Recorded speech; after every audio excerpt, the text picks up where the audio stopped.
구독, 좋아요. 김기영 대변인 나오셨습니다. 어서 오십시오. 안녕하세요. 예, 이 문제로 시작을 해보죠. 루비오 미국 국무장관의 방한 취소된 거, 이게 사실은 지금 여러 가지 우리 이재명 정권 이재명 정권이 처하고 있는 상황이나 한국이 처하고 있는 상황을 볼 때 이 루비오 장관의 방한 취소가 이렇게 간단하게 보이진 않습니다. 어쨌든 네. 해석에 따라서 뭐 한국이 실냐 나쁘냐 이것과 별개로 일단 장관 방한 계획이 취소된 문제에 대한 해석을 해야 될 텐데 어떻게 일단 미칠 거라고 보세요? 우선적으로 미국이 네. 이재명이라는 사람에 대해서, 이재명 대통령에 대해서 신뢰하지 않기 때문이죠. 왜냐하면 아무리 급하더라도 우리가 더 우선순위에 있고 좋은 중요한 존재라고 생각한다면 당연히 오는 거 아닙니까? 네. 그리고 지금 뭐 민주당이나 대통령실에서는 네타냐후 총리가 트럼프를 만나기 때문에 그것 때문에 아마 불가피하게 못 오는 거 아니냐. 그런데 그 만나는 거, 이스라엘하고 미국의 정상회담은 이미 정해져 있었습니다. 한참. 그렇기 때문에 굳이 한국을 올 필요 없다는 생각을 하는 거죠. 근데 이게 단순히 개별 건에 대해서만 생각하는 게 아니라 다 모든 것들은 앞서 있던 전후 맥락 속에서 해석을 해야 되잖아요.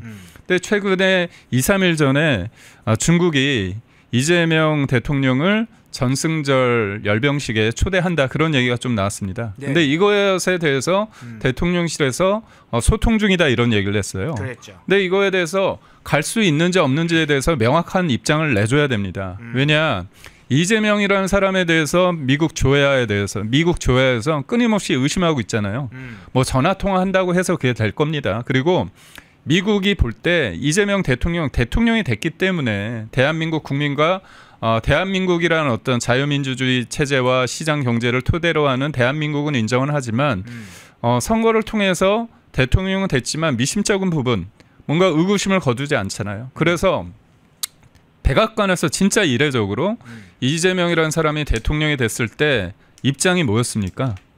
중국이 중국이 전 세계 민주주의 국가의 개입과 영향력을 확대하고 있다. 그래서 이것을 우려하고 반대한다, 이런 얘기를 했습니다. 네.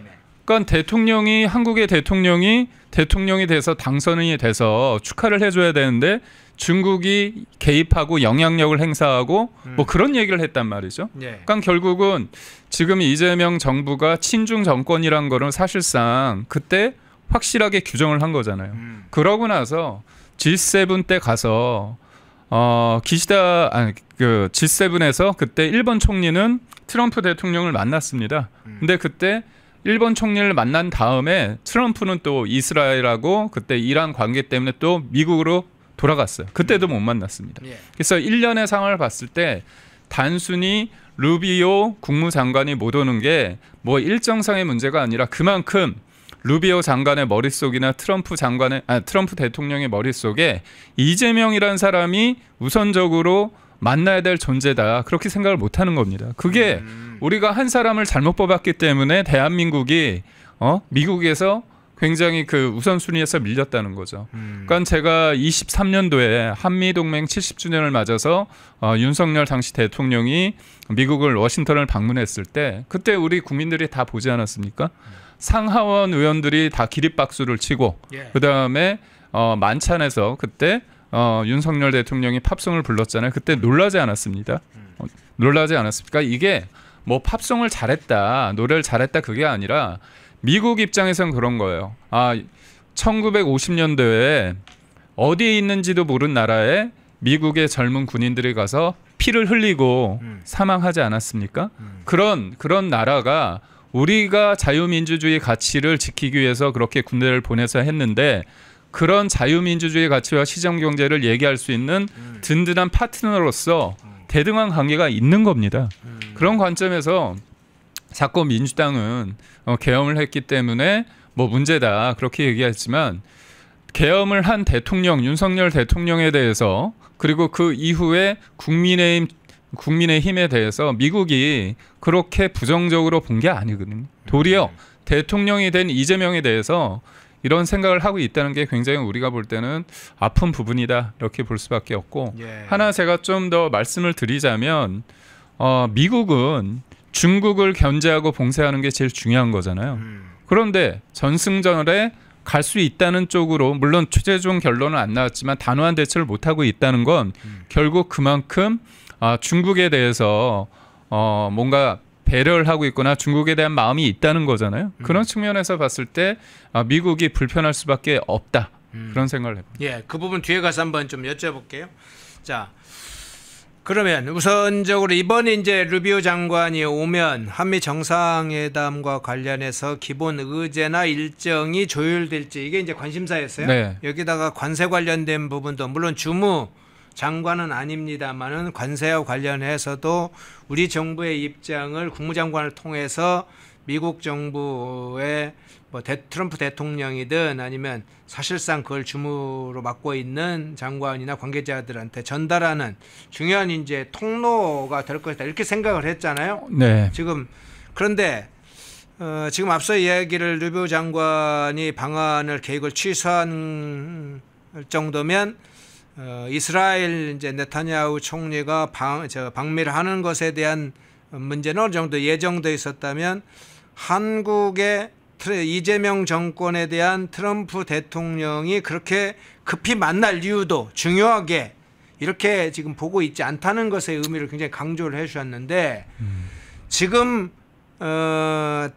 이제 트럼프 대통령이 지금 전 세계적으로 볼 때는 한국 문제가 그러면 또 시급하지 않다 이 문제도 포함되어 있습니까? 이게 결국은 트럼프 입장에서는 예. 그 미국 정부는 미국 조야는 트럼프다, 바이든이다, 공화당이다, 민주당이다 그게 중요한 게 아닙니다. 네. 중국을 견제하고 중국을 어떻게 보면 경쟁자고 중국이 미국보다 패권 어떤 경쟁에서 중국이 부상하는 거를 막아야 된다는 게 굉장히 가장 큰 프라이어티인 거죠. 미국 국정에 있어서 제일의 과제입니다.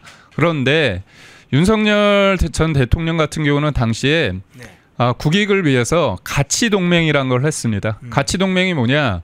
자유민주주의의 어떤 체제와 시장 경제를 하는 사람들, 러시아가 우크라이나를 침공했을 때 나토 정상들과 같이 했고 또 중국이 대만에 대해서 현상 변경을 하려고 하는 거잖아요. 2027년도에 시진핑이 그 중국에 있는 군 쪽에 뭐 대비를 하라고 그런 얘기가 보도가 나오지 않습니까? 네. 그렇다면 그런 일련의 상황에 대해서 굉장히 중요한 거예요. 그렇다면 한국이 그 과정에서 어떤 역할을 할지를 지금 주시하고 있는데 이재명이라는 사람이 그때 대선 당시에 타임즈와 인터뷰를 통해서 그 만약에 중국이 대만을 타이완을 침공했을 때 어떻게 해야 되느냐 그런 질문에 대한 답변이 뭐였냐 외계인이 침공할 가능성이 없지 않느냐 예. 그런 식으로 진짜 황당한 대답을 했습니다. 앞서 말씀드렸지만 미국의 정치인들의 머릿속에는 중국이 있거든요. 그리고 대만 문제 양안 관계가 굉장히 민감합니다. 그런데 그런 질문을 타임스 기자가 했는데 일어날 수 없는 일이라고 얘기를 한 거잖아요. 사실상 네. 외계인 침공과 중국이 대만에 대해서 물리적인 어떤 도발을 할 수 있는 물리적 공격을 할 수 있는 부분은 다른 문제이지 않습니까? 그거를 그렇게 비유할 수 없는 거예요. 그런데도 불구하고 그렇게 했다는 차원에서 봤을 때 과연 이재명 대통령이라는 사람이 중국과 그다음에 현 국제사회에 대해서 자유민주주의 진영과 같이 할 수 있으냐는 어떤 의심과 의구심이 여전한 거죠. 그리고 특히나 중요한 건 뭐냐면 윤석열 정부 때 가치동맹을 통해서 한국은 굉장히 중요한 나라였습니다. 뭐냐? 중국이 제조업 국가잖아요. 그런데 중국을 뭔가 배제한 상태에서 자유민주주의 진영, 진영 내에서 제조업 패권 국가로서의 역할이 있는 거예요. 조선도 중국이 잘하지만 중국을 배제한 상태에서 우리나라가 잘하지 않습니까? 반도체도 마찬가지고요.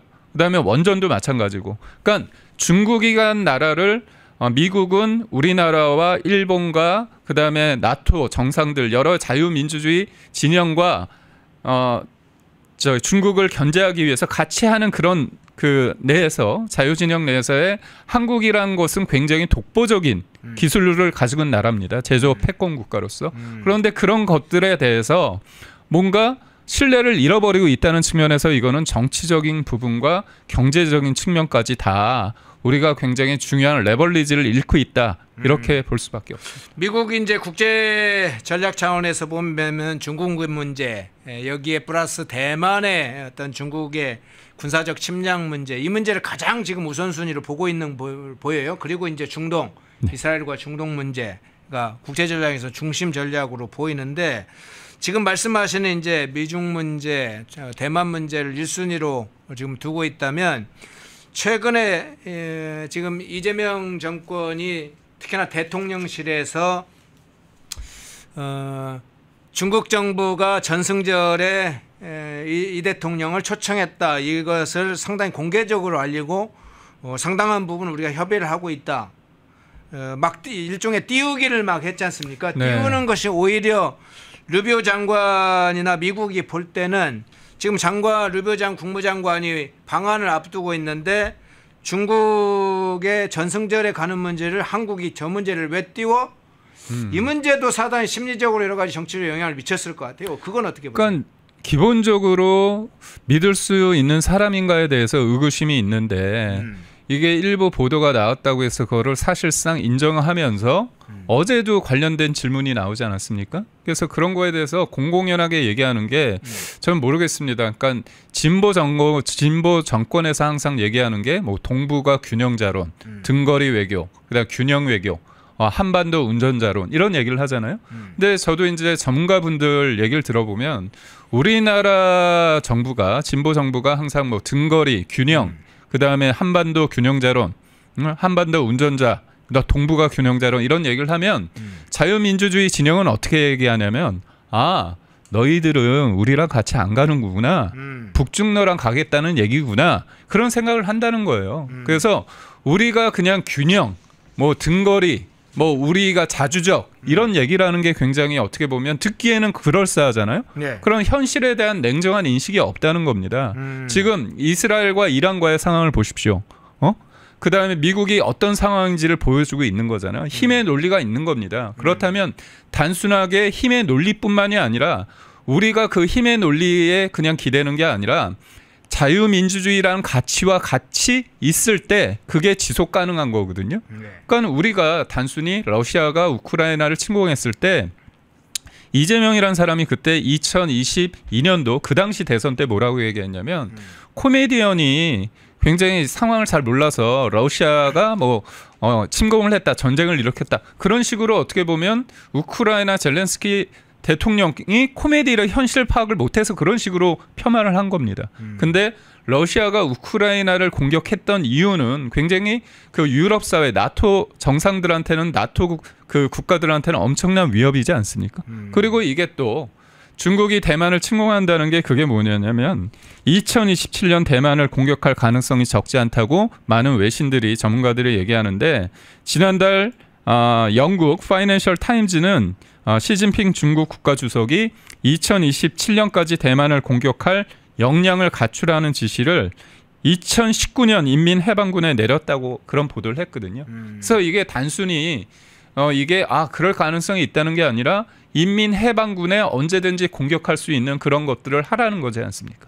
그러니까 결국 미국 입장에서는 양안관계, 중국이 대만을 침공했을 때 주한미군의 역할론까지 지금 생각을 하는 거예요. 그게 그렇죠. 전략적 유연성이라고 해서 스트레지c 플렉시빌리티라고 얘기를 합니다. 결국은 북한만 염두하는 게 아니라 앞서 말씀드렸다시피 미국은 중국 견제가 제1의 목표이기 때문에 주한미군이 중국과의 관계 속에서 역할을 해주길 바라는 거예요. 그러니까 결국은 이 미국이 어떤 생각을 하고 있고 중국에 대해서, 그리고 앞으로의 주한미군의 역할과 그다음에 방위비 분담금, 그리고 결국은 관세까지, 이런 일련의 상황이 미국과의 신뢰의 기초로 해서 이루어져야 되거든요. 근데 그런 과정 속에서 가장 기본적인 어떤 첫 단추부터 이루어지지 않고 있다. 굉장히 이 부분에서 우려를 하고, 한 말씀만 더 드리자면, 이재명 대통령께서 지난해 대표 때 싱하이밍 중국 대사를 만났습니다. 네. 그때 싱하이밍 중국 대사가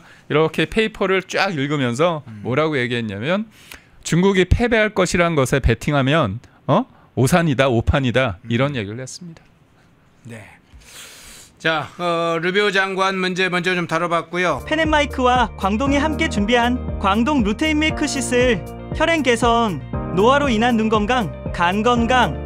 펜앤마이크 TV 단독 할인 2개월분 한 박스에 3만 원, 6개월분 세 박스에 84,000원, 펜앤마이크 구독자 전용 댓글 상단 할인 링크에서 구매 가능합니다. 전화 문의는 1661-6915, 전화 문의는 1661-6915.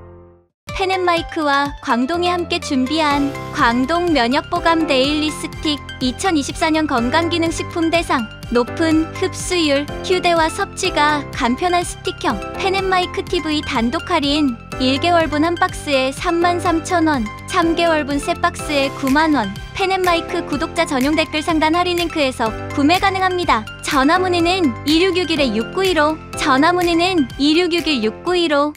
펜앤마이크와 광동이 함께 준비한 광동 혈당혈압 콜레스테롤 케어 솔루션 식후 혈당 상승 억제, 체지방 감소, 혈중 콜레스테롤 개선, 높은 혈압 감소. 펜앤마이크 TV 단독 할인 1개월분 한 박스에 25,000원, 3개월분 세 박스에 66,000원. 펜앤마이크 구독자 전용 댓글 상단 할인 링크에서 구매 가능합니다. 전화 문의는 1661-6915, 전화 문의는 1661-6915.